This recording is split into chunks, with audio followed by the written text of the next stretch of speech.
Nobody paid attention to Tyson Ward, just another black teenager delivering packages to Atlanta's elite downtown gym.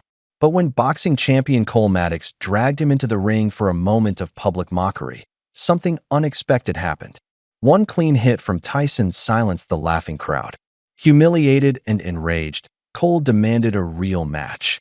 3 rounds, cameras rolling, a chance to put the delivery boy in his place. What Cole didn't know, those quick hands weren't just lucky. Behind Tyson's quiet demeanor lay his father's legacy. Raw talent honed in abandoned gyms, and a hunger no amount of privilege could match.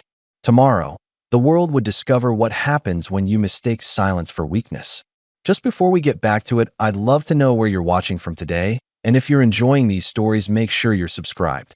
The sun beat down on Atlanta's concrete jungle as Tyson Ward jogged through the back alleys of his neighborhood. Sweat trickled down his forehead, stinging his eyes, but he didn't stop. At 17, his lean frame moved with natural grace as he shadowboxed between dumpsters and fire escapes, throwing combinations against invisible opponents.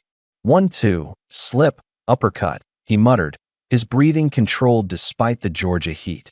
Tyson wasn't training for any particular fight. He was training because it was in his blood. Every punch he threw was a tribute to his father, a man whose face was becoming harder to remember with each passing year. All he had left were the old VHS tapes, worn from countless viewings, and a pair of faded boxing gloves that still smelled faintly of his dad's aftershave. The distant church bell rang, and Tyson checked his watch. He was going to be late for his delivery run. Quickly grabbing his backpack, he sprinted toward the bus stop, narrowly catching the eastbound to downtown. The downtown area was a different world from Tyson's neighborhood. Glass skyscrapers reached for the clouds, and people in pressed suits walked with purpose. Among these buildings stood Apex Boxing, an elite gym where champions trained and celebrities worked out.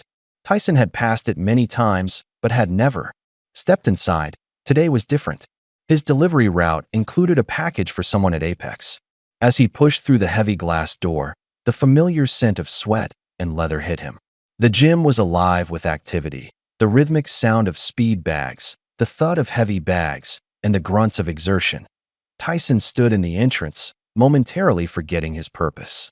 His eyes were drawn to the central ring where 2 men circled each other. One was clearly dominating, his movements confident and calculated. "That's Cole Maddox," someone nearby said, noticing Tyson's stare. "Undefeated in 23 fights.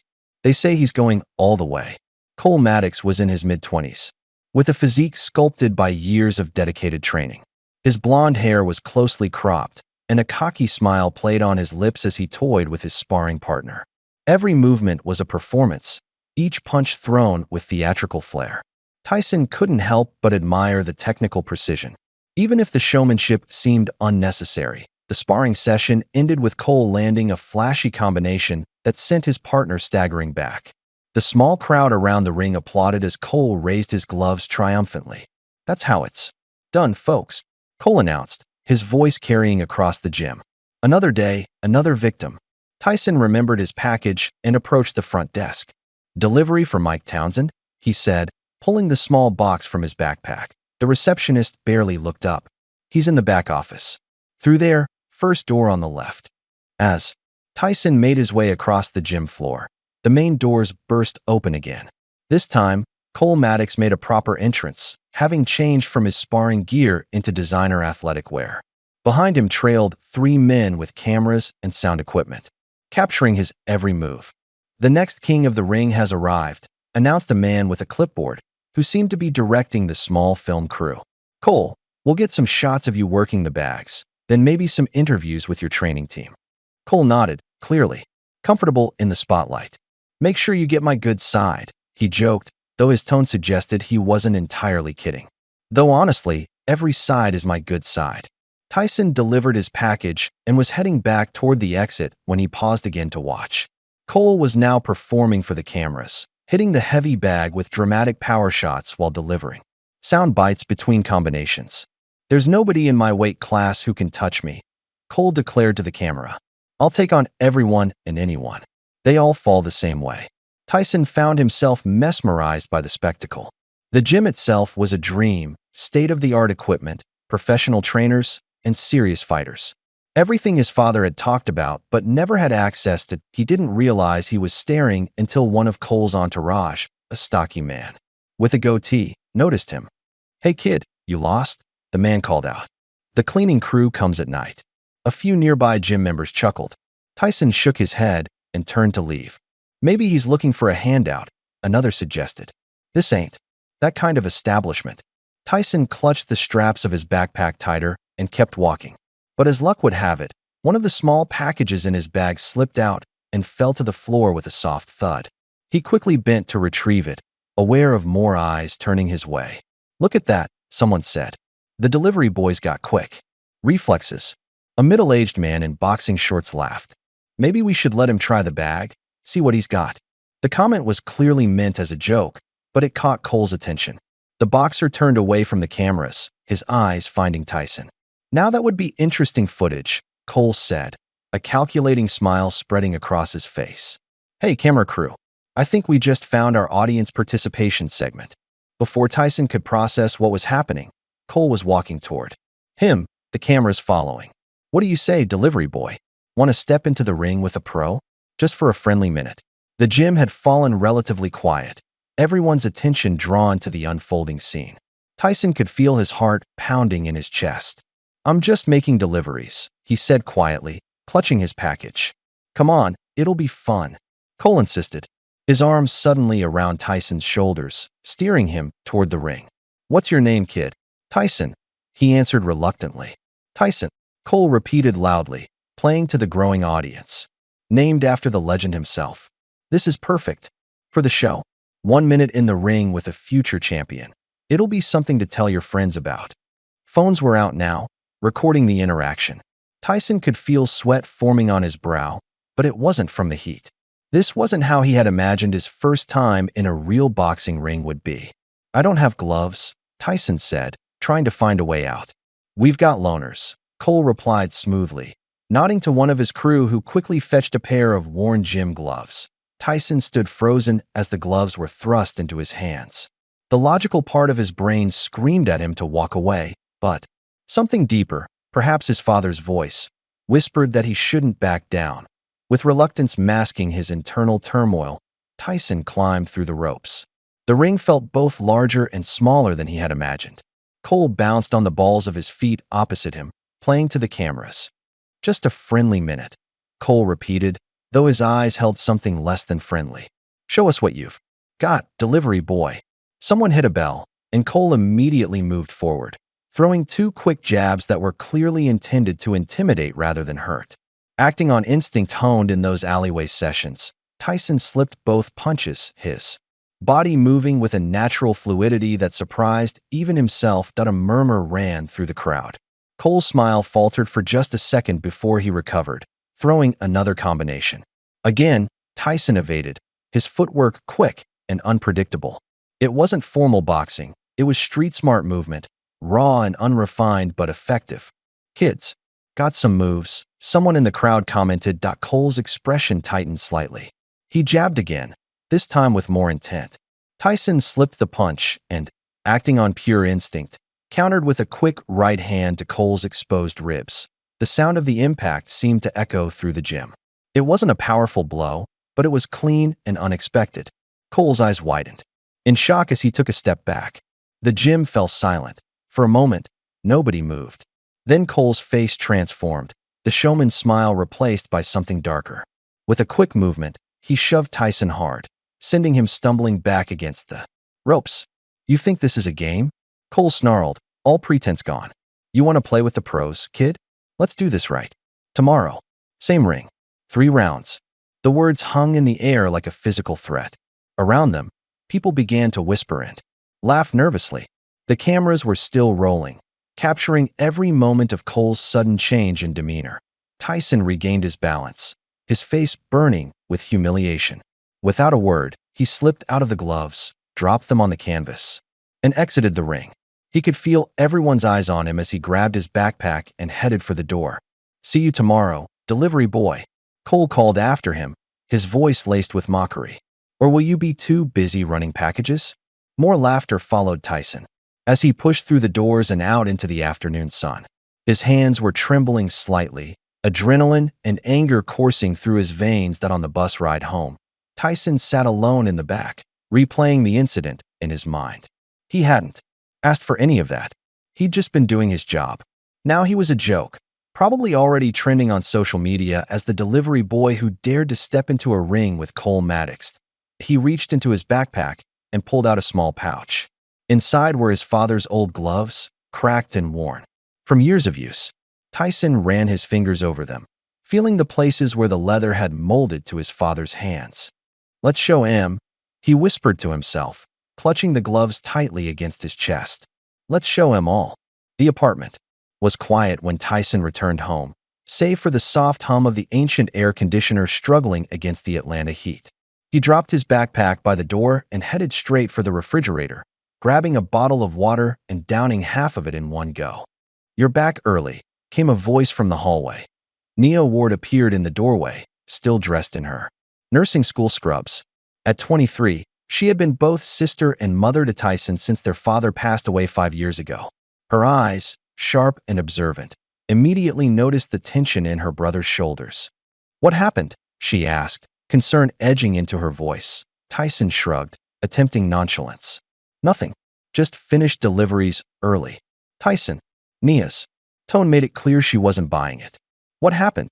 With a sigh, Tyson recounted the incident at Apex Boxing. Nia's expression darkened as he described Cole's challenge.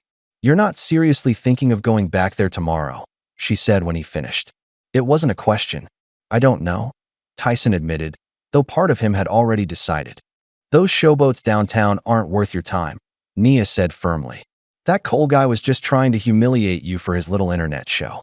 If you go back, that's exactly what you'll be. Entertainment for people who don't care about you." Tyson nodded, but his mind was elsewhere. "I'm going to take a walk," he said, already heading for the door. "Tyson," Nia began, but he was already gone. His feet carried him automatically to the old community gym 6 blocks away. Morris Community Boxing had been closed for almost 3 years now, the building falling into disrepair like much of the neighborhood. But Tyson still had a key, a gift from the previous owner who had known his father. The interior was dim and musty, with shafts of late afternoon sunlight streaming through the broken windows. Equipment lay scattered and forgotten: torn mats, a ring with 3 ropes instead of 4, and heavy bags that leaked sand onto the floor. But to Tyson, it was sacred ground. This was where his father had trained local kids, where he'd taught Tyson his first jab at the age of 5. Tyson made his way to one of the more intact heavy bags, wrapping his hands with old tape he kept in his pocket. With each punch he threw, the day's humiliation burned a little less. Here, in the quiet of the abandoned gym, he could be himself, not the delivery boy, not the kid without a father, just Tyson Ward, a boxer with untapped potential that he lost track of time, working until his knuckles were raw and his shirt was soaked with sweat. It was only when his phone buzzed with a text from Nia that he realized how late it had gotten. The notification showed more than just Nia's message. There were dozens of alerts, mentions on social media platforms he barely used. With a sense of dread, he opened one to find a video clip of himself in the ring with Cole. The caption read, "Champion puts delivery boy in his place. Faced with tears of joy, #next king of the ring, #delivery boy down." Another notification led to the same clip, but with a different caption. "Yo, did anyone else see the delivery kid tag at Cole Maddox? Eyes #unexpected." The 1-minute clip had gone viral overnight. There were memes, tweets, and edited versions circulating everywhere. Some mocked him, calling him foolish for stepping into a ring with a professional.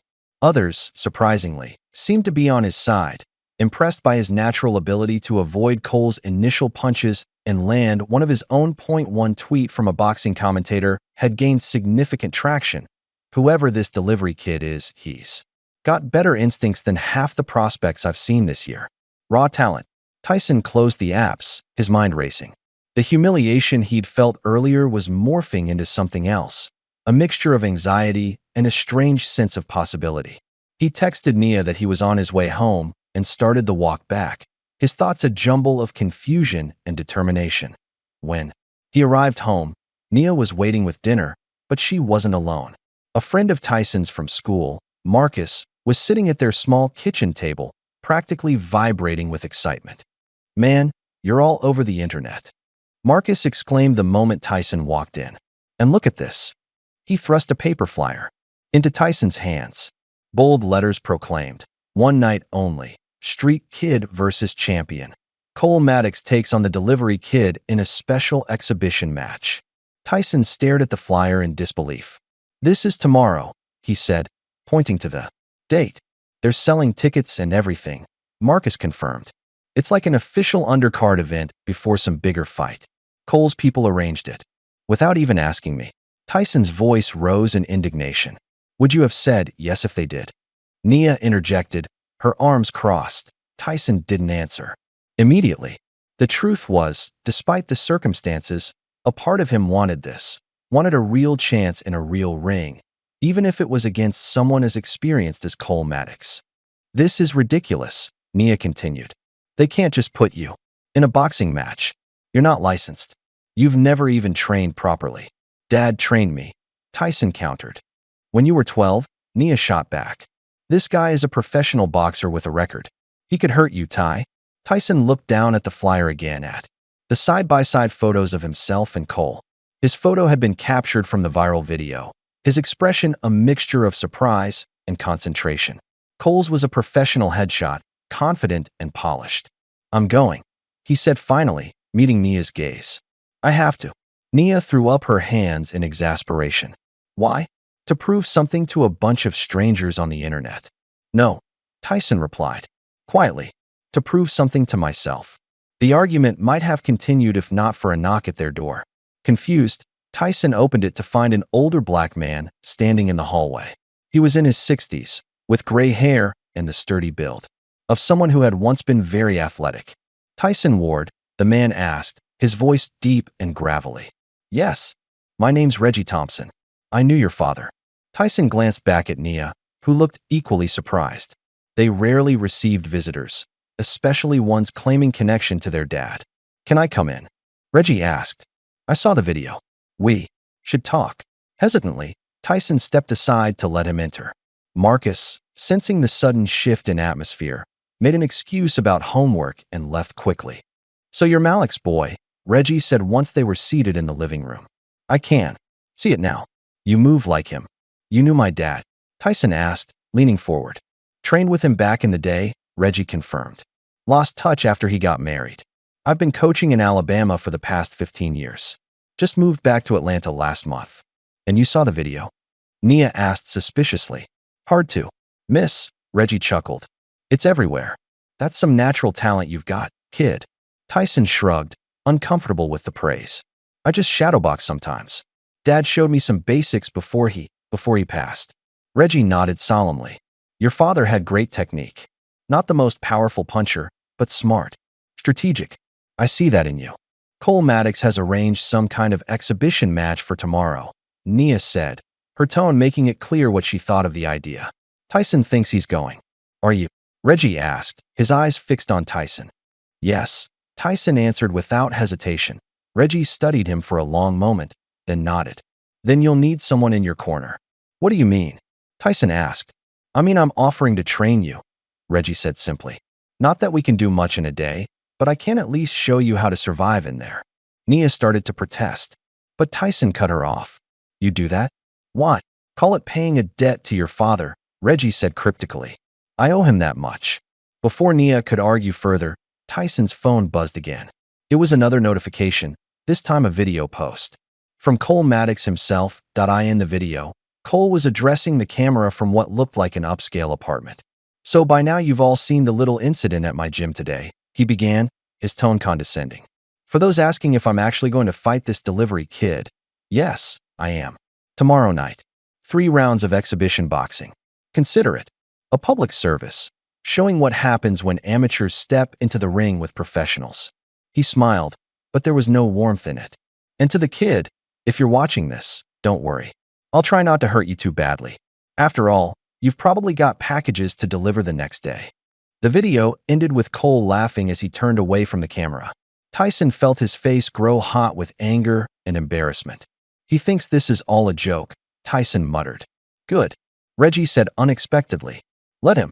Both Tyson and Nia looked at him in surprise. The more he underestimates you, the better, Reggie explained.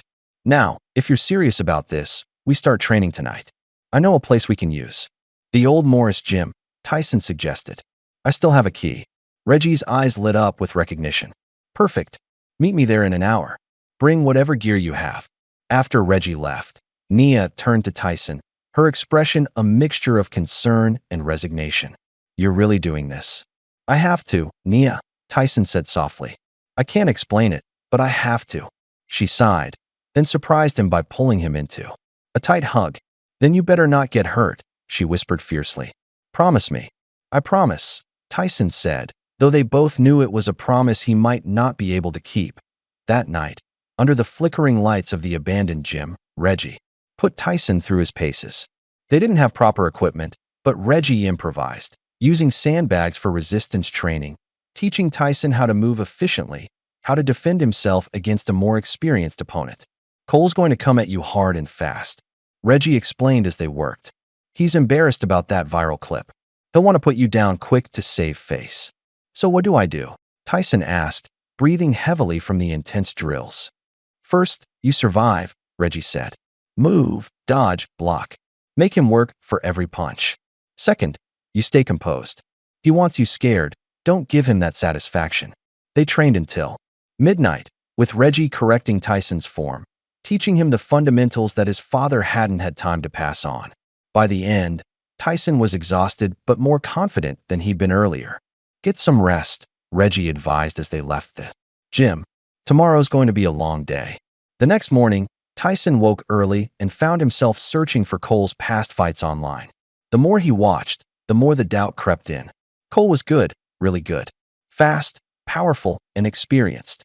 In comparison, Tyson was a complete novice who had never fought in an actual match. Nia found him sitting at the kitchen table, staring blankly at his phone. Having second thoughts? She asked softly. I don't know if I can do this, Tyson admitted, his voice barely above a whisper. He's so much better than me. Nia sat down across from him. Then why go through with it? Tyson struggled to articulate the feeling in his chest. Because backing out feels worse somehow. Nia studied him for a moment, then got up and retrieved a small box from her room.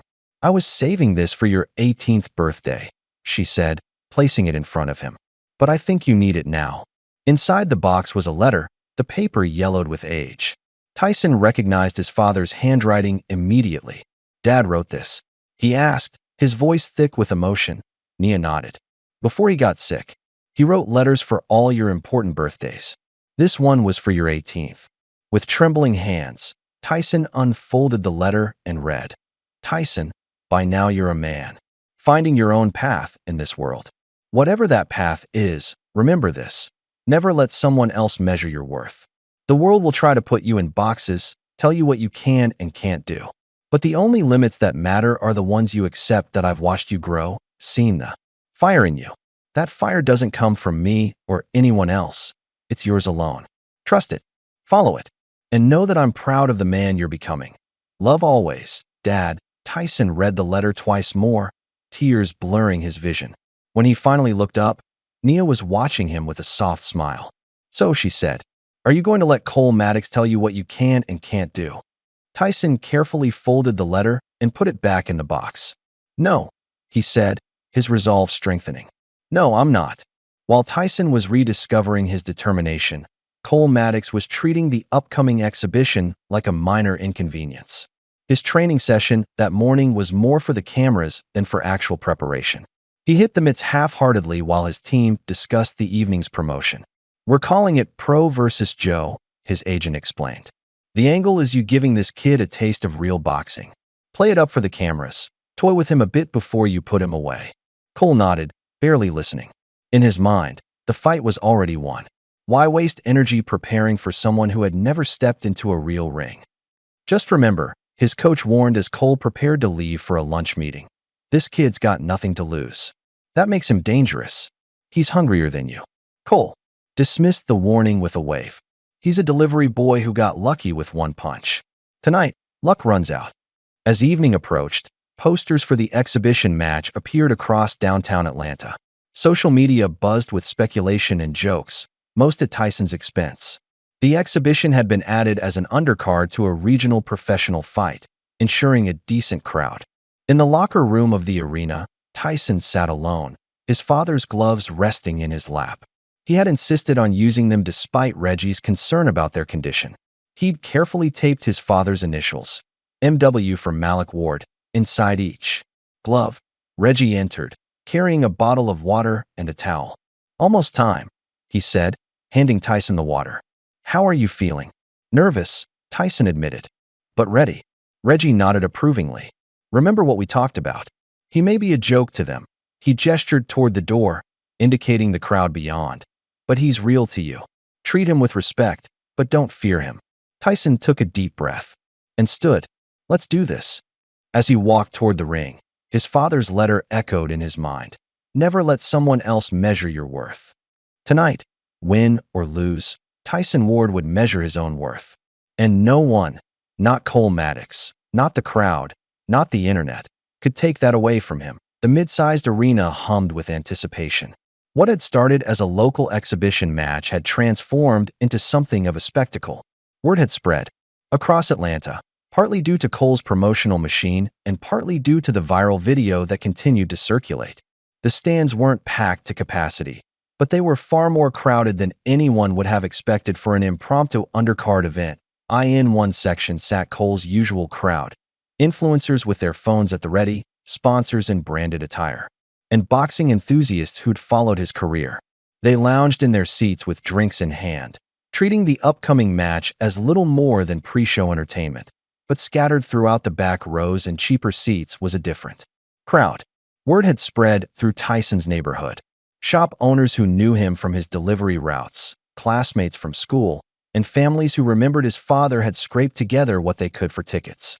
They sat quietly, their presence a silent statement of support. Backstage, Tyson paced the small locker room, his father's gloves already wrapped around his hands. He'd insisted on wearing them despite Reggie's concern about their condition. "Remember the plan," Reggie said, adjusting the old boxing hoodie Tyson had chosen to wear. "First round, you move. Just move. Get a feel for him, for the ring.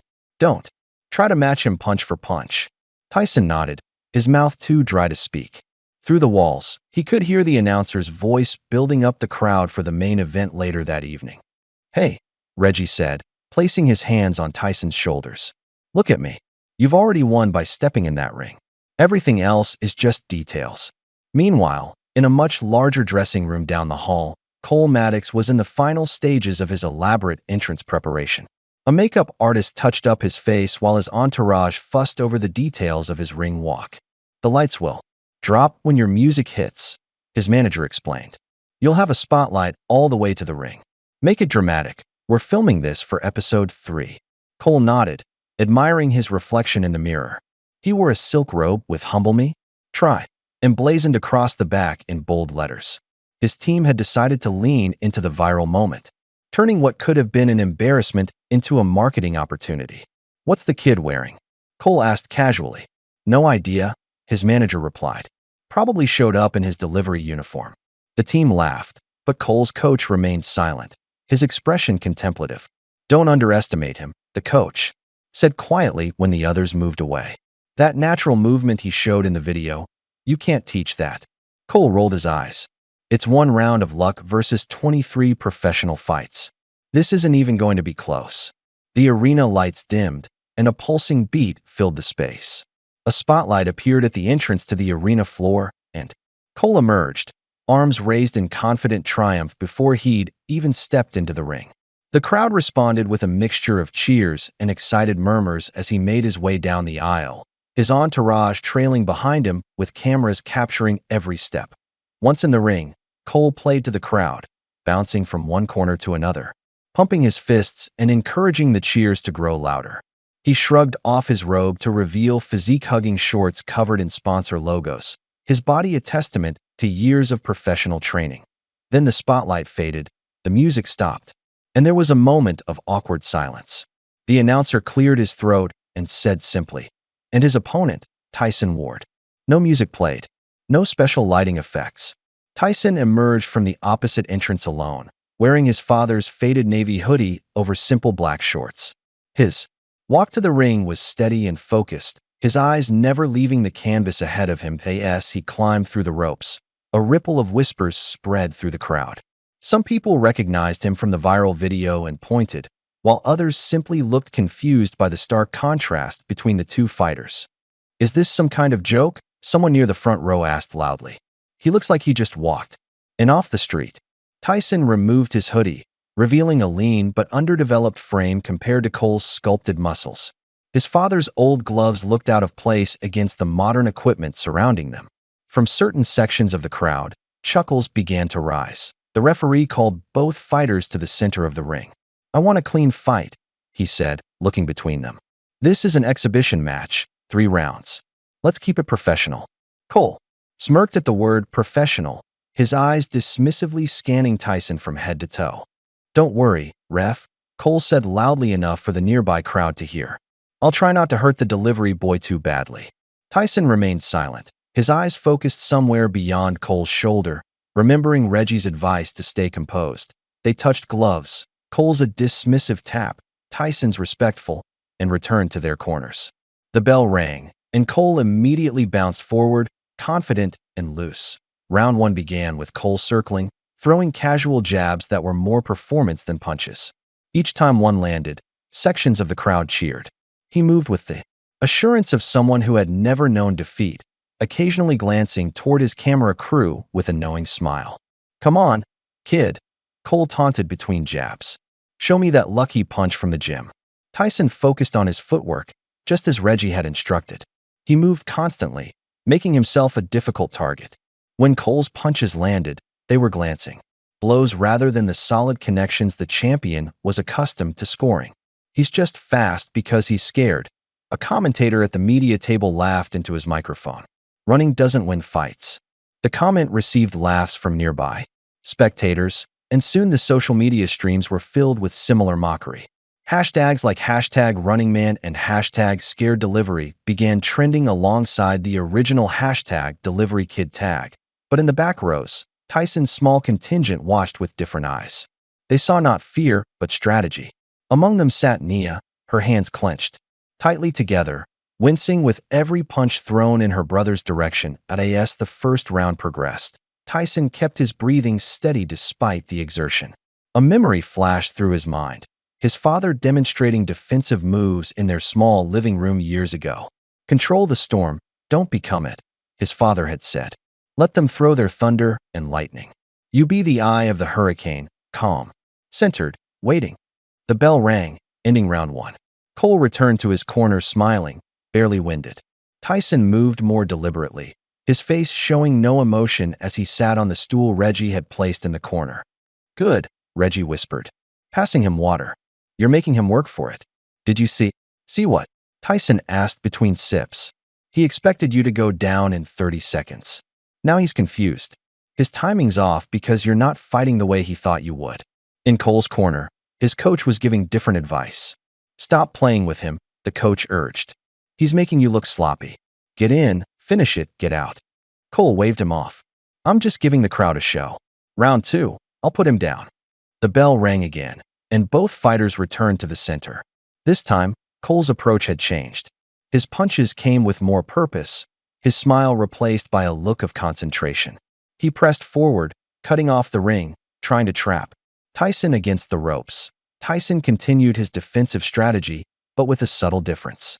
He began watching Cole's rhythm, noticing patterns in his footwork and the way he telegraphed certain punches. It was like studying those old VHS tapes, but in real time, with his body instead of his eyes. Midway through the round, Cole threw a combination jab, cross, hook that he'd used effectively in previous fights. Tyson had seen it in the videos he'd studied that morning. This time, instead of just evading, he ducked the hook and countered with 2 quick jabs of his own. The punches weren't powerful, but they landed clean on Cole's face. The champion stepped back, momentarily surprised. A collective gasp rose from the crowd. Cole's expression darkened. The exhibition match he'd arranged to humiliate an amateur was not going according to plan. With a grunt of frustration, he lunged forward, throwing a heavy right hand that Tyson narrowly avoided. "There you go," Cole snarled. Keep running, delivery boy. But something had shifted in the arena. The mockery in the crowd had lessened, replaced by genuine interest.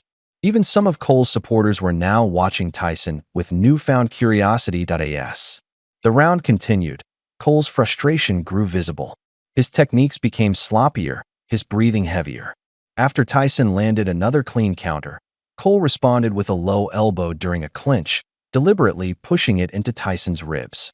Watch the elbows, the referee warned, separating them, seconds. Later, Cole used a break to push Tyson's head down roughly. Another warning came. He's fighting dirty, someone in the crowd called out. Others began to notice too. The bell rang, ending round 2.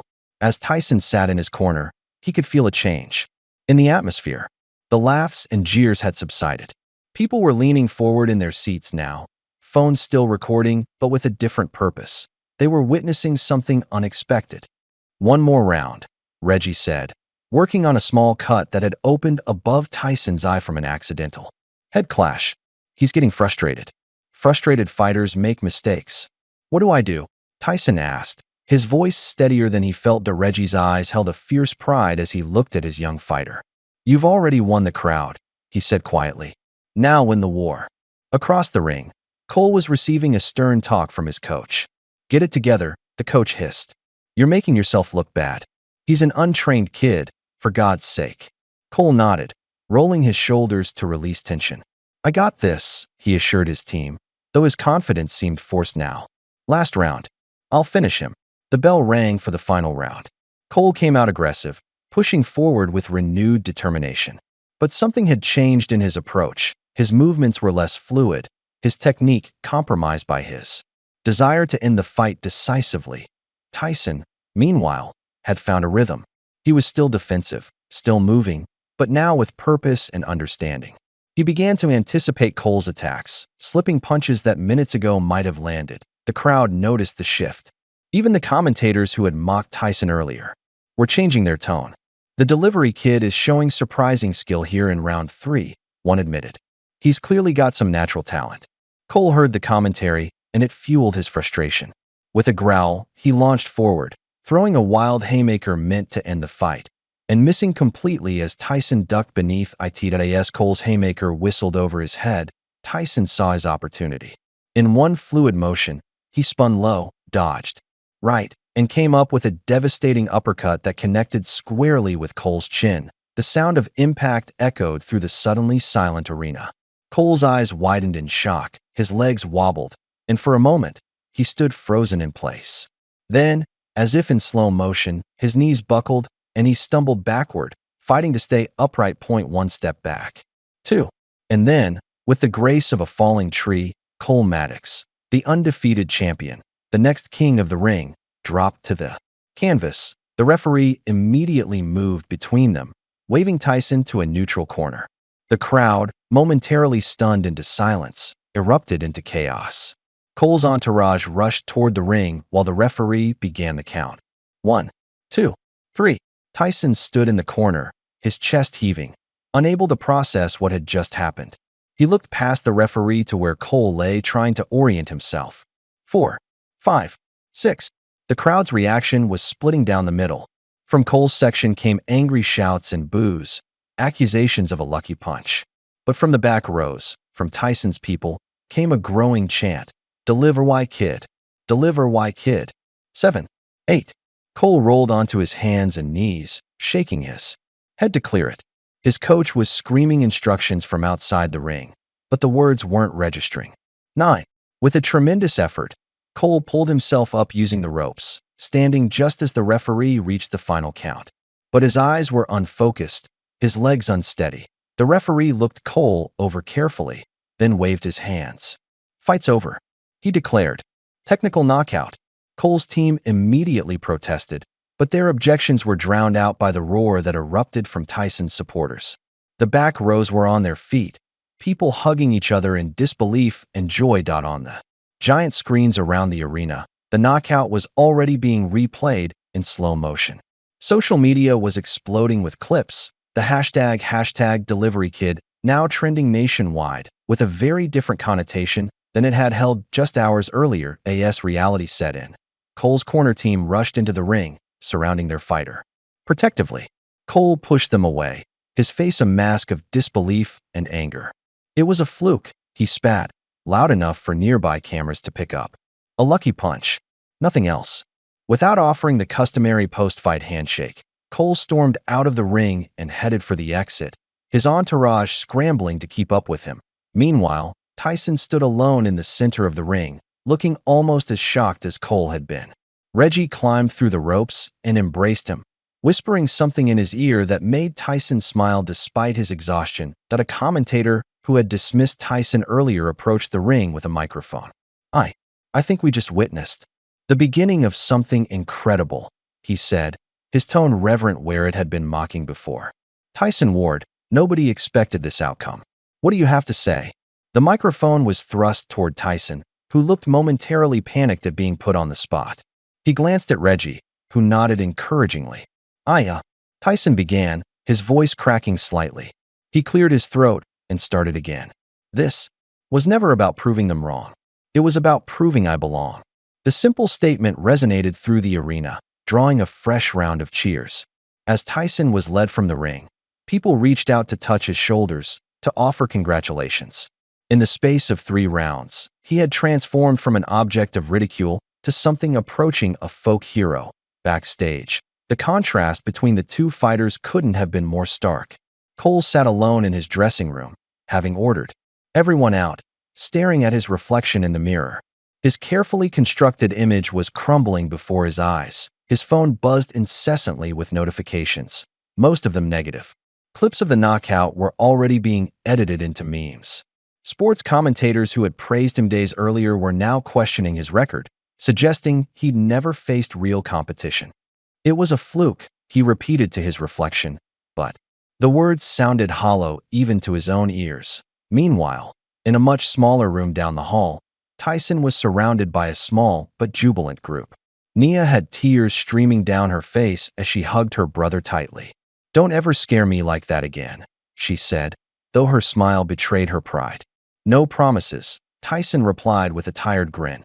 Outside, media representatives were gathering, demanding interviews with the night's surprise victor. But Reggie kept them at bay, insisting that Tyson needed rest.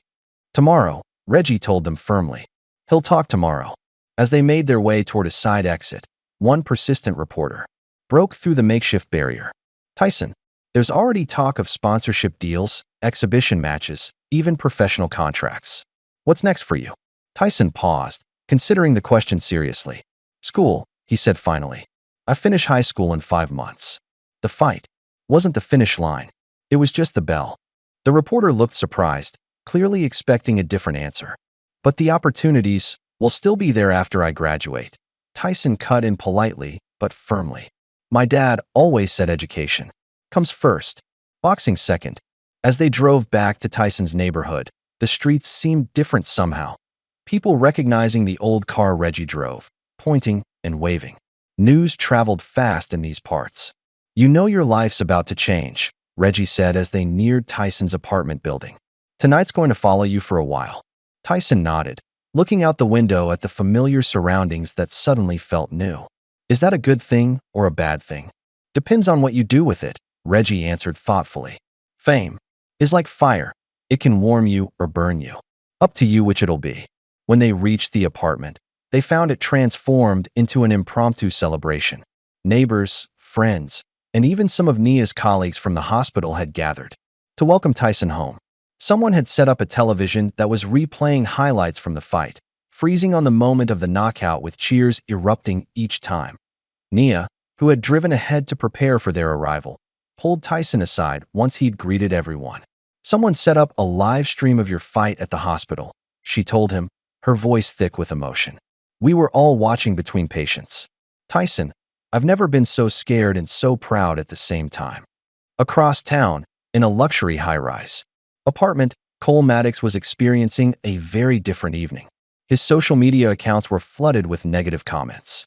The hashtag humbled for real was trending alongside videos of his knockout. Worse still, his phone had been ringing nonstop with calls from sponsors concerned about their association with him. His manager finally broke through his self-imposed isolation. We need to get ahead of this, the manager insisted. Issue a statement, maybe challenge him to a rematch. A rematch? Cole interrupted incredulously. Are you serious? That would just legitimize him.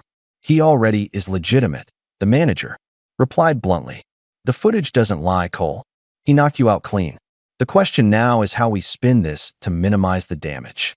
Cole turned away, unable to face the truth in his manager's words.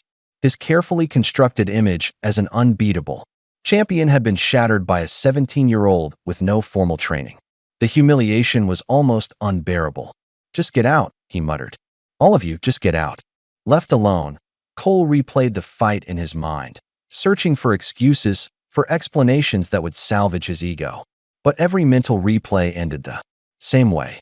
With him on the canvas, defeated not just physically but completely outclassed in terms of heart and determination.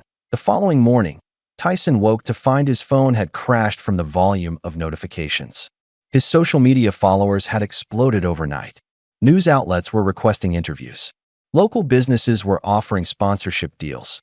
But perhaps the most surprising message came from Coach Reggie. The Olympic trials want to talk. You ready for a real challenge? Tyson stared at the message for a long time, trying to process its implications. Just days ago, he had been an anonymous delivery boy with secret dreams. Now those dreams were rapidly becoming possible realities. He got dressed. He caught a glimpse of himself in the mirror. Physically, he looked the same, maybe a slight bruise on his cheekbone, a small cut above his eye. But there was something different in his expression, a confidence that hadn't been there before. His phone buzzed again. This time it was a message from an unknown number. The world just saw what I've always known. Proud of you, kid. Reggie, Tyson smiled, tucking the phone away. He picked up his father's gloves from where they rested on his bedside table and held them for a moment, feeling their worn leather against his palms. Thanks, Dad, he whispered. When he stepped outside his apartment building, he was surprised to find a small group of kids from the neighborhood waiting for him. They crowded around, asking questions about the fight, about how it felt to knock down a professional boxer. Will you teach us how to box? One boy asked eagerly. Tyson looked at their hopeful faces and felt a responsibility he hadn't expected. Maybe, he said with a smile. But first, I've got to learn properly myself. As the morning sun rose higher, over Atlanta, casting long shadows through the city streets, Tyson Ward walked with his head held high. The delivery boy had delivered something no one had expected, least of all himself. Not just a knockout, but a promise of something greater. To come. Tyson's eyes snapped open at 5:30 a.m., an hour before his alarm. For a moment, he stared at the ceiling of his bedroom, wondering if the previous night had been a dream. The dull ache in his ribs and the slight throb above his eye quickly confirmed it wasn't. He had stepped into a ring with an undefeated professional boxer, and he reached for his phone and immediately regretted it. The screen displayed hundreds of notifications, text messages, social media alerts, emails from addresses he didn't recognize. His follower count had multiplied overnight. The hashtag delivery kid was still trending nationwide. What the hell? He whispered to himself that a gentle knock came at his door, and Nia peeked in, already dressed in her nursing scrubs. You're up, she said. Good. You might want to see this. She handed him her tablet, open to a major sports network's website. The headline read, Delivery Kid Delivers Knockout. Unknown Teen Stuns Boxing World. Below it was a perfectly captured photo of the moment Tyson's uppercut connected with Cole's chin. The article described him as boxing's newest sensation and a raw talent with unlimited potential. There were quotes from boxing analysts, former champions, and even a brief statement from the Olympic Boxing Committee expressing interest. There's more, Nia said, scrolling down to show him another headline. Next king dethroned. Is Cole Maddox's career over before it began? Tyson handed the tablet back, uncomfortable with the attention. It was just one fight, he said. Not according to the rest of the world. Nia sat on the edge of his bed. Your phone's been ringing nonstop. I had to put it on silent so you could sleep. Who's calling? Everyone. Sports networks, talent agents, sponsors. Even your school principal called to say you're excused from classes today if you need rest. She paused, studying his face. How does it feel? Tyson considered the question. Weird, he finally admitted. Yesterday, nobody knew my name. Today, a notification pinged on Nia's tablet. She glanced at it, and her eyebrows rose. And now you're trending on video platforms too. Clips of the knockout have millions of views already. Tyson swung his legs over the side of the bed, wincing slightly at the soreness in his muscles. I should call Reggie. Already talked to him. He's coming by in an hour. Says we need to discuss next steps. Nia stood up. I've got to get to my shift, but Mrs. Taylor from next door is bringing over breakfast. Apparently, you're her hero now. After Nia left for her hospital shift, Tyson showered and dressed, trying to process his new reality. When he stepped out of his room, he found their small apartment transformed. Someone had arranged dozens of printed social media posts and news headlines on the living room wall, a makeshift celebration of his victory. Mrs. Taylor arrived with enough food to feed half the building, gushing about how she'd told everyone at her church that she'd known Tyson since he was knee-high to a grasshopper. Before she left, 3 more neighbors stopped by with congratulations and requests for selfies. By the time Reggie arrived, Tyson was feeling overwhelmed. The older man took one look at his face and understood. Let's get out of here, Reggie suggested. Go somewhere quiet to talk. They drove to a small park several blocks away, one of the few peaceful spots in the neighborhood. As they walked along a tree-lined path, Reggie explained the situation as he saw it. What happened last night wasn't just a win, Tyson. It was a moment, the kind that changes trajectories. He handed Tyson a folded piece of paper. This is a formal invitation to join the Riverside Amateur Boxing League. It's prestigious, feeds directly into Olympic qualifiers. Tyson stared at the letter, recognizing the significance. This is real. Very real. They've been watching the footage all night. One of the coaches is an old friend of mine. Reggie paused. But there's something you should know before you decide anything. What's that? Fame is a double-edged sword. Everyone's your fan until you say no to them. Right now, you're the feel-good story everyone loves. The underdog who beat the odds. But that narrative has a shelf life. As if to illustrate his point, Tyson's phone buzzed with yet another notification. This one was a news alert about Cole Maddox. He had gone live on social media platform an hour earlier, claiming the fight had been unfair. The caption read, Maddox alleges delivery kid used performance enhancers. Nobody gets that lucky. Tyson's jaw tightened as he read the accusation. He's saying I was juicing? It's just the beginning, Reggie warned. The higher you climb, the harder they'll try to pull you down. Cole's got a brand to protect, sponsors who are now questioning their investment. He's desperate. They continued, walking, discussing the opportunities and challenges that lay ahead. By the time they returned to the car, Tyson had made up his mind. I want to do this right, he told Reggie. The amateur league, training properly, finishing school. No shortcuts. Reggie nodded, a smile of approval crossing his weathered face. Your father would be proud of that decision. When they arrived back at the apartment building, they found a small crowd of reporters waiting. Word had spread that this was where the delivery kid lived. They surged forward when Tyson stepped out of the car, shouting questions and pointing cameras. Tyson, how does it feel to be an overnight sensation? Did you expect to beat Cole Maddox? Is it true Olympic scouts are contacting you? Reggie stepped in front of Tyson protectively. No comments today, folks. The young man needs rest. As they pushed through the crowd, one reporter thrust a microphone particularly close. What's your response to Cole Maddox's allegations that you used performance-enhancing substances? Tyson stopped, turning to face the reporter directly. The crowd quieted, sensing a moment. I've never taken anything stronger than my sister's protein shakes, he said evenly. Cole can say what he wants. The truth is in the fight footage. The simple, dignified response seemed to catch the reporters off guard. Before they could follow up, Reggie ushered Tyson inside and closed the door firmly behind them. Over the next few days, the media frenzy continued to build. Local news stations ran features on the delivery kid's rise. National sports shows debated whether Tyson's win was skill or luck. Social media was divided between those celebrating his victory and Cole's fans claiming it was a fluke. The story grew more complicated when someone leaked footage of Tyson's neighborhood, focusing on the rundown buildings and vacant lots. News segments began framing him as from street rat to superstar, a narrative that made Tyson increasingly uncomfortable. They're making it sound like I was homeless or something, he complained to Nia one evening after seeing yet another sensationalized report. Like I'm some charity case they discovered. They need an angle, Nia replied, her voice tired after a long hospital shift. Right now, it's the rags to riches story. Next week, it'll be something else. They'll love you until they don't, Ty. Remember that. The warning proved prophetic when Tyson visited his local corner store and overheard two older men discussing him. Kid thinks he's something special now, one said.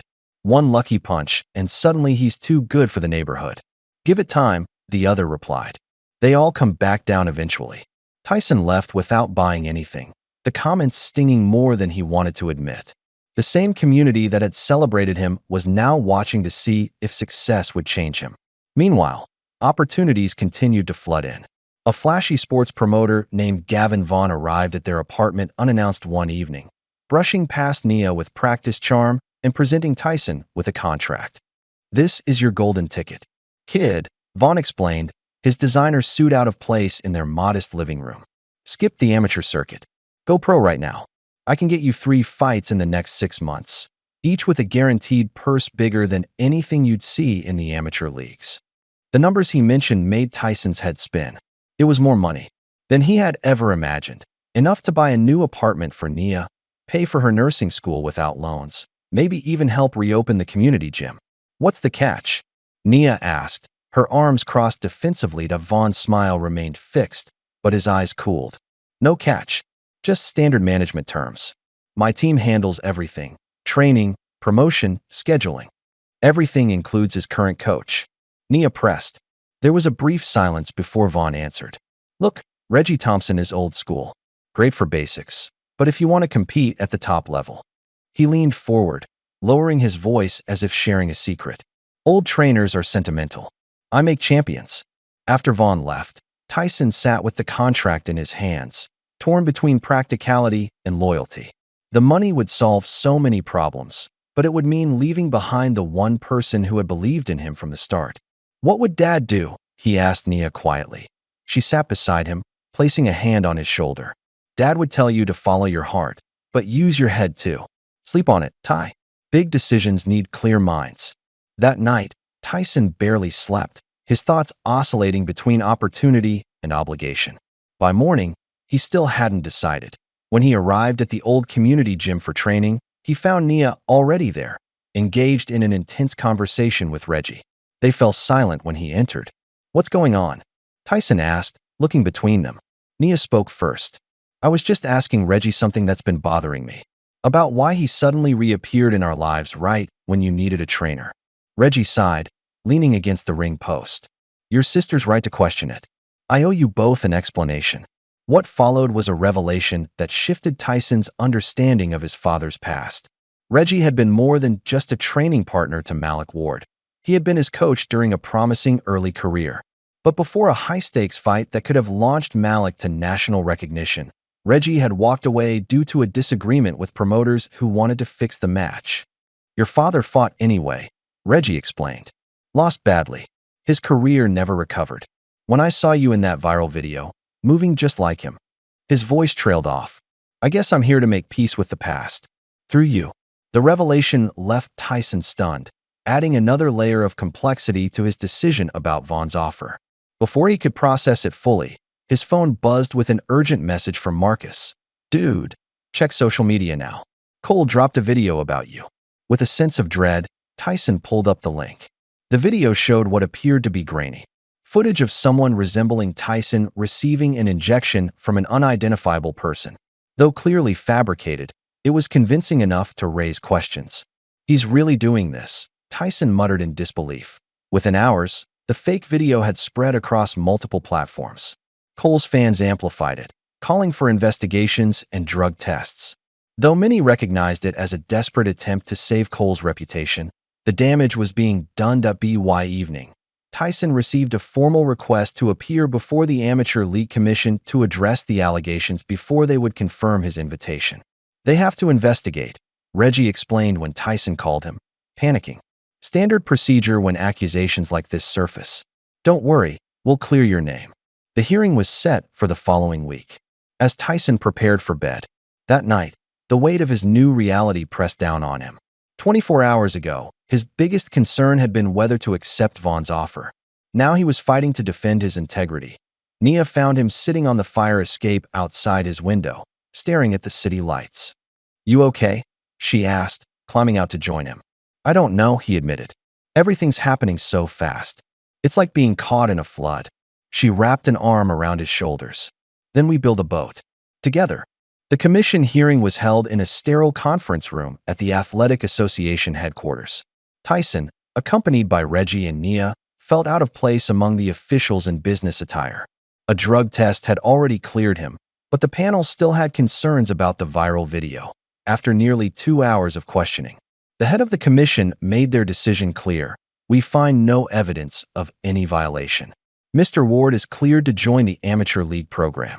Before Tyson could fully process the relief, the commissioner added a warning that would stay with him long after.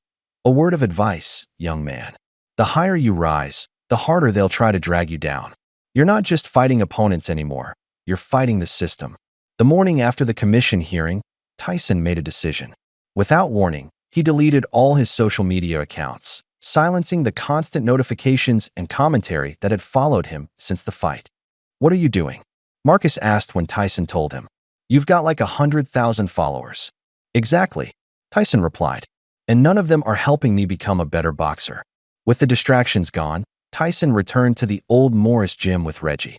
The space that had once seemed abandoned now had purpose again, as they cleared debris and repaired what equipment they could.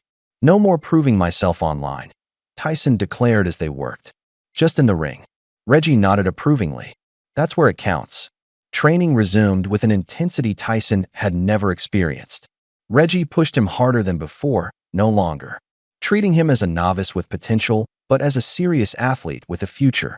"Olympic qualifiers start in 4 months," Reggie explained as he corrected Tyson's form during a combination drill. "Regional trials first. You'll face state champions. Kids who've been boxing since they could walk." "You think I'm ready for that?" Tyson asked between heavy breaths. "Not yet," Reggie answered honestly. "But you will be." The training evolved beyond physical conditioning. Reggie taught Tyson to analyze opponents, to recognize patterns and tendencies.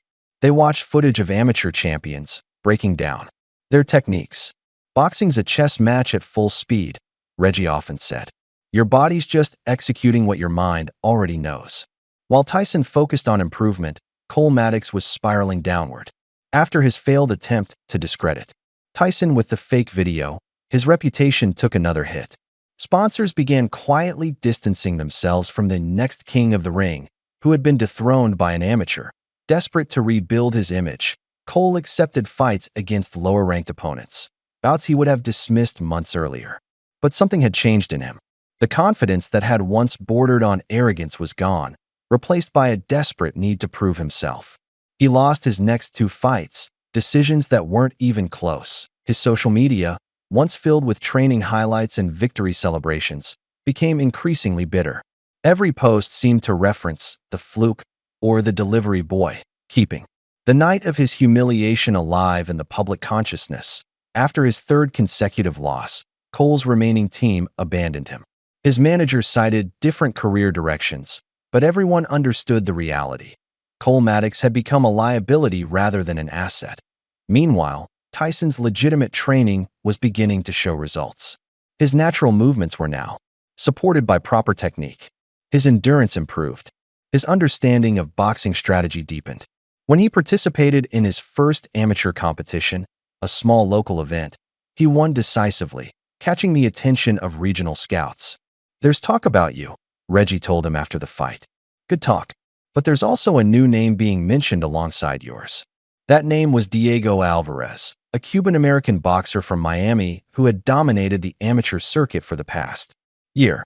At 19, Diego was being touted as America's best hope for Olympic gold, until Tyson Ward appeared on the scene.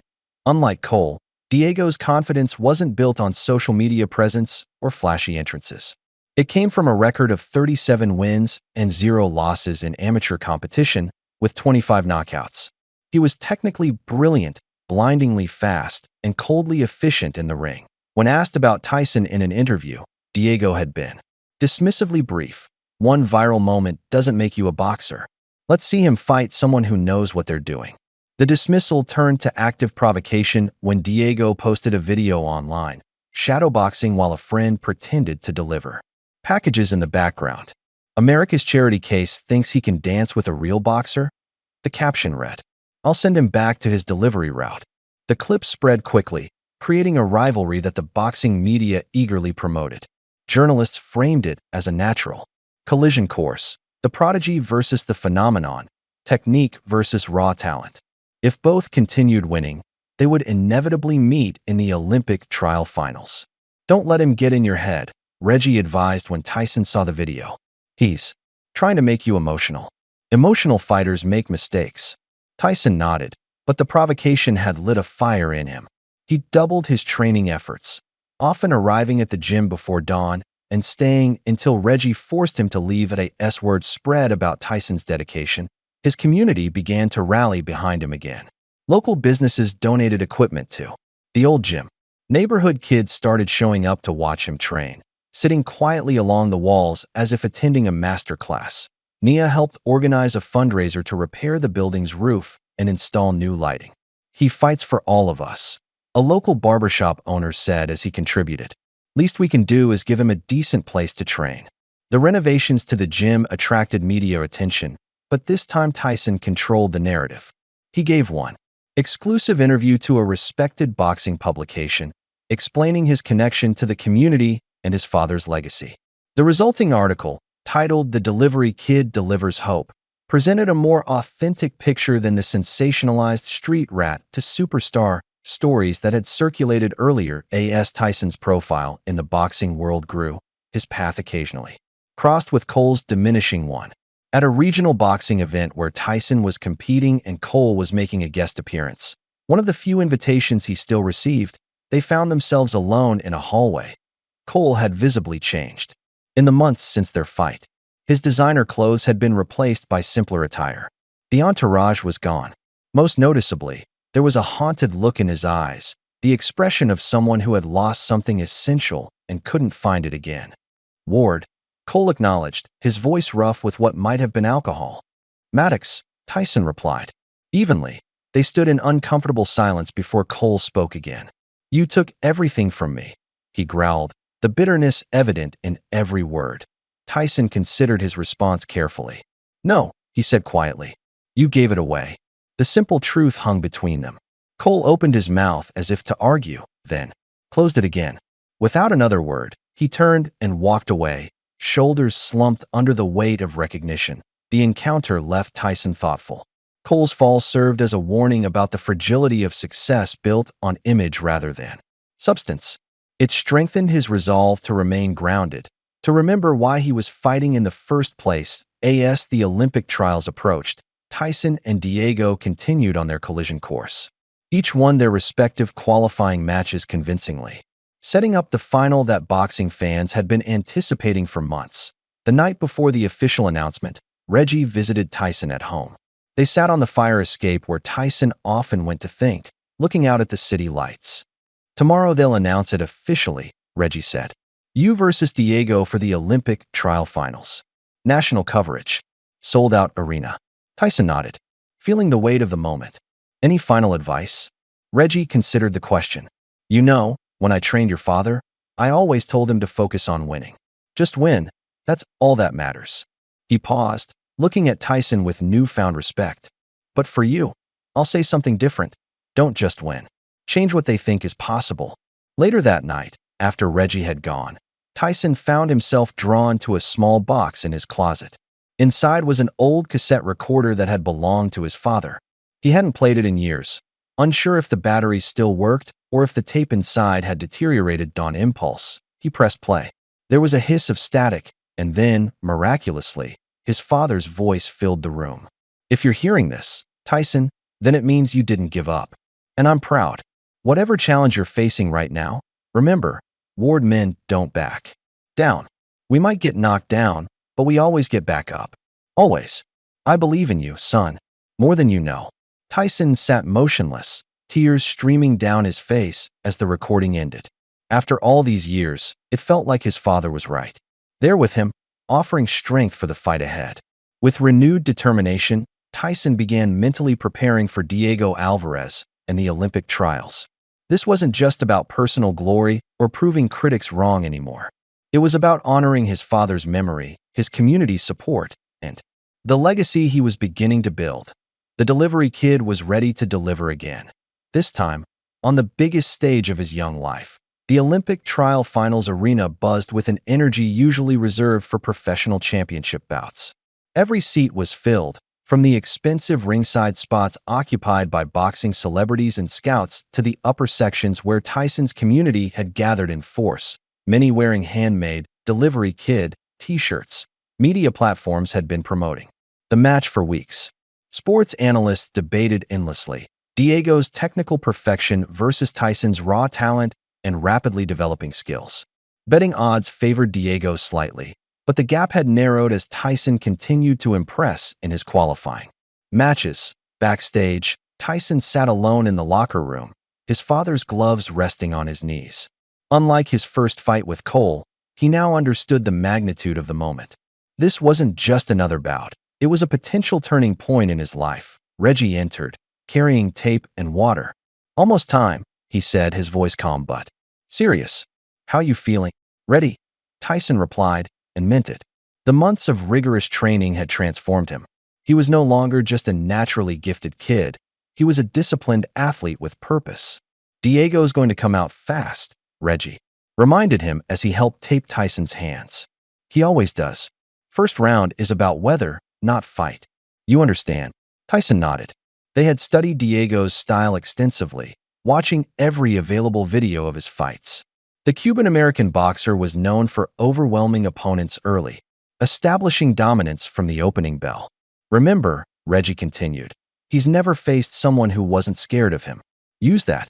In another locker room across the arena, Diego Alvarez was surrounded by his team, a professional coach, a cut man, a strength trainer, and his father who had been a boxer himself in Cuba.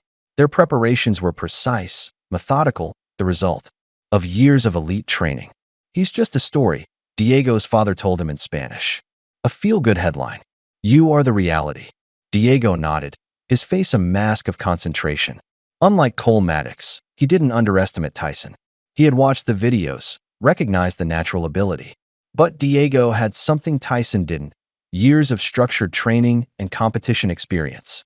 In his mind, the outcome was inevitable. When the time came for ring walks, the contrast between the two fighters was immediately apparent. Though different from the stark difference that had defined Tyson's match with Cole, Diego entered first. No elaborate entrance, but the confident walk of someone who had never known defeat. He wore simple but professional gear, his team following behind in matching jackets. There was no showboating, just focused intensity as he climbed into the ring. Tyson followed minutes later, still wearing his father's navy hoodie. But he walked differently now, head high, shoulders back, eyes forward. Beside him, Reggie carried a small towel emblazoned with the newly renovated Morris Community Gym logo. In the crowd, Nia sat surrounded by hospital colleagues who had taken the night off to support her brother. Nearby, the kids who had been watching Tyson train for months cheered loudly, their voices carrying despite their small numbers. The announcer's voice boomed through the arena. "Ladies and gentlemen, the Olympic trial finals in the middleweight division. 5 rounds to determine who will represent the United States at the Olympic Games." As the fighters met in the center ring for final instructions, Diego looked directly into Tyson's eyes, searching for weakness, for fear. He found neither. The bell rang, and Diego exploded forward just as expected, unleashing a flurry of lightning-fast jabs. Tyson immediately went defensive, using the footwork Reggie had drilled into him for hours each day. 2 jabs grazed his guard, but nothing landed clean. The commentators noticed immediately. Alvarez coming out aggressive as usual, but Ward is moving well, not giving him a stationary target. Diego pressed forward, cutting off the ring, throwing combinations that would have overwhelmed lesser opponents. Tyson blocked, slipped, occasionally countered, but primarily focused on observation, studying Diego's rhythm, the way he set up his power shots, the slight tell before his signature right cross. By the end of the first round, Diego had clearly won on points, but something was off in his expression as he returned to his corner. He hadn't dominated as completely as usual. The story wasn't following his script. He looked slow, Diego told his father, slightly winded. Unfocused. Don't get careless, his father warned. He's studying you. The commentators shared a similar assessment. Ward spent that round reading Alvarez. Classic rope-a-dope strategy. Let your opponent throw everything while you learn their patterns. As round 2 began, Tyson made a subtle shift. Instead of purely defensive movement, he began to counter more frequently. When Diego threw a 3-punch combination, Tyson slipped the third punch and landed a sharp hook to the body that Diego's eyes widened slightly in surprise. He hadn't expected such precise timing from someone with so little formal experience. He responded by increasing his pressure, forcing Tyson toward the ropes, but Tyson had anticipated this. As his back neared the ropes, he suddenly pivoted, changing positions and catching Diego with a clean jab. The crowd reacted with appreciative murmurs. This wasn't the raw, instinctive fighter they had seen against Cole Maddox. This was someone who had done his homework. Ward is adapting, one commentator observed. He's reading Alvarez's patterns and finding openings. The second round ended more evenly than the first. Diego still led on points, but the momentum had shifted subtly. As they returned to their corners, the difference in the two fighters' teams was evident. Diego's corner was technical, focused on adjustments and strategy. Reggie simply looked Tyson in the eye and nodded. You see it now, he said. Not a question. Tyson nodded back. His right hand drops before the hook. In the third round, Diego came out with renewed determination, aware that the fight wasn't proceeding as expected. He increased his aggression, adding more power to his combinations. One heavy right hand caught Tyson on the temple, momentarily staggering him. Diego pressed his advantage, unleashing a barrage that forced Tyson to cover up against the ropes. The crowd tensed, sensing a potential turning point, but Tyson weathered the storm, his defensive skills allowing him to absorb or deflect the worst of the attack. When Diego paused for a fraction of a second, Tyson countered with a perfectly timed uppercut that snapped Diego's head back. The exchange energized the crowd, particularly Tyson's supporters. The delivery kid chant began to build in the upper sections, gradually spreading throughout the arena. Diego, unused to being matched so evenly, began to employ psychological tactics, muttering insults during clinches, making dismissive gestures after exchanges. After Tyson landed a particularly clean combination, Diego responded with a mocking smile and a shrug, as if to say the punches had no effect. Tyson didn't take the bait. His mind flashed back to Cole's taunts, to the lessons he'd learned about controlling his emotions in the ring. Control the storm. His father's voice echoed in his memory. Between rounds, the atmosphere in Tyson's corner remained calm. He's trying to get in your head, Reggie said simply. Stay in his instead. Round 4 brought the fight to a new level of intensity. Both fighters were now marked by the battle, a cut above Diego's eye, bruising on Tyson's ribs visible when he moved. They traded heavy shots in the center of the ring, neither willing to cede ground. Midway through the round, Diego landed his signature combination, a jab, feint, and right cross that had ended many of his previous fights. The right hand connected solidly with Tyson's jaw, sending him staggering back. The crowd gasped as Tyson's knees buckled slightly. Diego moved in for the finish, throwing another right hand. But Tyson had been studying this exact sequence for weeks. Despite his momentary disorientation, muscle memory took over. He slipped just enough that the punch grazed his ear instead of landing flush. The missed punch left Diego slightly off balance. Tyson countered with a short left hook that wasn't particularly powerful, but landed perfectly on Diego's chin. Now it was Diego who stumbled, his legs momentarily unsteady. The arena erupted. Tyson didn't rush in recklessly, but followed with measured pressure, landing 2 more clean shots before the bell ended the round. As the final round approached, the energy in the arena was electric. What had been expected to be a showcase for Diego Alvarez had turned into a genuine contest.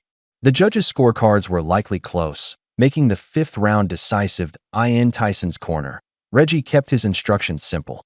This is your round. Not his. Yours. Across the ring, Diego's team was more animated than they had been all night, sensing their fighter might be in danger of his first defeat. Meanwhile, in the crowd, Nia clutched the hands of her friends, her medical training making her all too aware of the punishment both young men had absorbed. "You're everything Dad believed you'd be," she shouted as Tyson rose for the final round. Unsure if he could hear her above the noise, but needing to say it anyway. Whether he heard the words or not, Tyson carried their meaning into the final round. He met Diego in the center of the ring with renewed purpose, no longer just responding, but initiating exchanges. Diego, recognizing the shift, matched Tyson's intensity. For 2 minutes, they fought at a pace that had the crowd on its feet, trading combinations, each man landing solid shots that would have finished lesser opponents. Both fighters were bleeding now, their faces marked by the battle. Tyson's right eye was swelling, Diego's left was cut, but neither showed any sign of backing down. With 1 minute remaining, Diego landed a devastating uppercut that sent Tyson's mouthguard flying. The punch would have ended most fights, but Tyson absorbed it, his legs wobbling but not collapsing. The referee paused the action to retrieve the mouthguard, giving Tyson precious seconds to recover. As he stood in the neutral corner, he looked up at the arena lights, momentarily dazed. In that moment, everything seemed to slow down as he saw Reggie at the corner, his weathered face tense with concern. He glimpsed Nia in the crowd, standing, with her hands pressed to her mouth. He felt the weight of his father's gloves on his hands, the legacy they represented. The referee returned his mouthguard and asked if he could continue. Tyson nodded, his vision clearing, his resolve hardening. With 40 seconds left in the fight, Tyson found a rhythm unlike anything he had experienced before. It wasn't just technique or natural ability. It was a perfect synthesis of both, enhanced by heart and determination. He blocked Diego's left hook, slipped the right hand, and delivered a 3-punch combination that landed with surgical precision. Diego stumbled backward, genuinely hurt for the first time in the fight. Tyson followed, not wild with excitement, but focused and controlled. He landed another combination as Diego tried to clinch.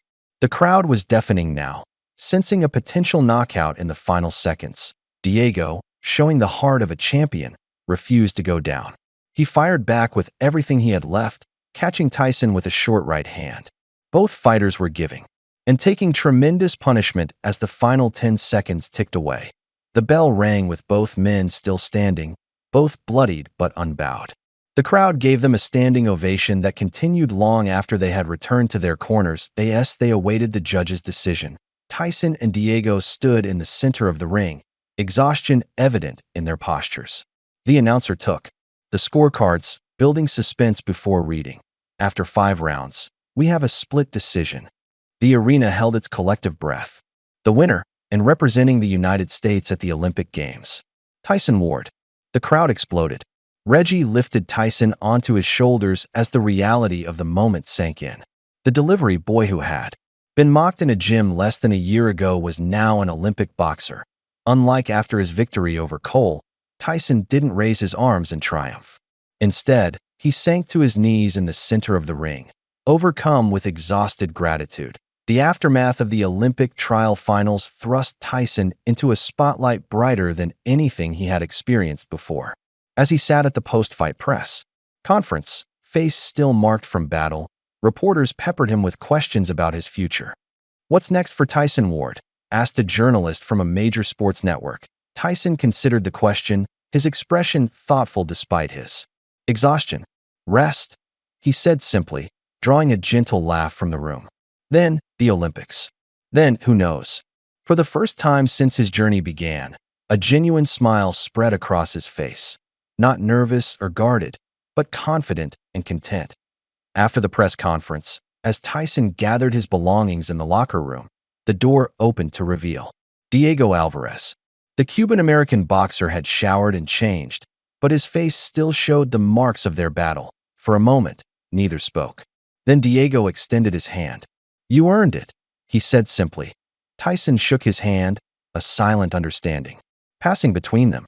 Both knew they had pushed each other to their limits, creating something greater than either could have achieved alone. "See you around," Diego added before turning to leave. "Count on it," Tyson replied. Later that night, as the arena emptied and the cleaning crews began their work, Reggie found Tyson sitting alone by the ring, still processing everything that had happened. "Proud of you, kid," Reggie said, sitting beside him. I couldn't have done it without you, Tyson began, but Reggie shook his head. You had it in you all along. I just helped you find it. He paused, choosing his next words carefully. But I think it's time for me to step back. Tyson looked at him in surprise. What? Why? You don't need a coach anymore, Reggie explained. You need a vision. Go be that for someone else. Before Tyson could protest, Reggie placed a hand on his shoulder. I promised your father I'd help you find your path, not walk it for you. The following week brought another unexpected interaction. While reviewing Olympic training materials at home, Tyson received a text message from an unknown number. It was from Cole Maddox. You fought like a man. I didn't. That's on me. The message caught Tyson off guard. After months of bitterness and accusations, Cole's acknowledgement seemed to close a chapter that had begun with that fateful day at the gym. After consideration, Tyson replied, It's never too late to fight for real. He didn't receive an immediate response, but somehow knew the message had been received in the spirit it was intended. Spring transitioned to early summer, bringing personal milestones alongside athletic ones. Tyson took a day away from Olympic training to attend Nia's pinning ceremony as she graduated nursing school. Standing in the audience, he felt a pride that rivaled anything he'd experienced in the ring. Look at us, Nia said afterward, her nursing pin gleaming on her uniform. Now we both save lives in different ways. With Olympic training intensifying, Tyson made a decision about the community that had supported him. Using the modest stipend provided to Olympic athletes and donations from local businesses, he formally reopened his father's old gym with new equipment and a fresh coat of paint. The Legacy Boxing Center, as it was now called, offered free classes to neighborhood kids. The same children who had quietly watched Tyson train months earlier now had a safe place to develop their own skills and dreams. Local media covered the opening, but Tyson insisted on keeping the focus on the community rather than himself. This isn't about me, he told reporters. It's about what happens next, who comes after me. As summer progressed, Olympic team announcements became official. Tyson's photo appeared on banners throughout Atlanta and in national promotions with the caption, From Delivery Boy to National Hope. The nickname that had once been used to mock him had transformed into a symbol of perseverance and possibility. Letters arrived from young boxers across the country, many from backgrounds similar to his own, seeing in his journey a reflection of their potential. One evening, after a particularly intense training session with the Olympic team, Tyson returned to the Legacy Boxing Center. The building was empty, the day's classes finished. He turned off the main lights, leaving just a single spotlight over the ring that he climbed through the ropes and stood in the center of the canvas. Here, in the quiet, he could trace the arc of his journey, from the alleyways where he'd shadowboxed alone, to the gym where Cole had humiliated him, to the arena where he'd earned his place on the Olympic team. Tyson approached the heavy bag hanging in the corner. He threw a single punch, hard, precise, confident. The bag swung on its chain, the sound of impact echoing in the empty gym. He watched it swing in the silence, a physical manifestation of the ripple effects his journey had created. His reflection in the gym mirror caught his attention. The teenager who had delivered packages less than a year ago had been replaced by a young man with purpose and direction. Not just a boxer, but someone who carried the hopes and dreams of a community. The journey had changed him, but the core remained the same. The spirit his father had recognized and nurtured, the determination his sister had supported through doubt and triumph. The potential Reggie had helped him realize. His phone buzzed with a message from the Olympic coach, tomorrow's training schedule. The path ahead would be challenging, filled with new opponents and higher stakes. But for the first time, Tyson felt truly ready, not just physically but mentally and emotionally. The next morning, as Tyson arrived to open the gym for the day's first youth class, he found a young boy waiting outside. No more than 12, skinny and nervous, the boy clutched a worn pair of gloves that were clearly secondhand. "Are you Tyson Ward?" the boy asked, his voice barely above a whisper. "That's me," Tyson replied with a gentle smile, unlocking the door and gesturing for the boy to enter. Inside, the boy looked around with the same wonder Tyson had felt when his father first took him to a boxing gym. His eyes wide, taking in the equipment, the ring, the possibilities. "First time?" Tyson asked, kneeling to meet the boy's eyes. The boy nodded, nervous but determined. "Good," Tyson said, a knowing smile spreading across his face. That's where all greatness starts. As he helped the boy wrap his hands for his first lesson, Tyson felt the circle completing. The delivery boy had delivered not just a knockout, not just an Olympic berth, but something far more valuable, a legacy that would continue long after the cheers of the crowd had faded, in that quiet moment of connection, of passing knowledge. Forward, Tyson understood that his greatest victory wasn't something that could be captured on video or celebrated with medals. It was this, the chance to be for someone else what Reggie had been for him, what his father had tried to be, a guide, a believer, a hand extended in support. This was just the beginning. Was it the punch that changed Tyson's life, or the moment he finally saw himself through his father's eyes? If this story moved you, hit that like button, subscribe for more untold journeys, and share to inspire someone who needs to hear it today.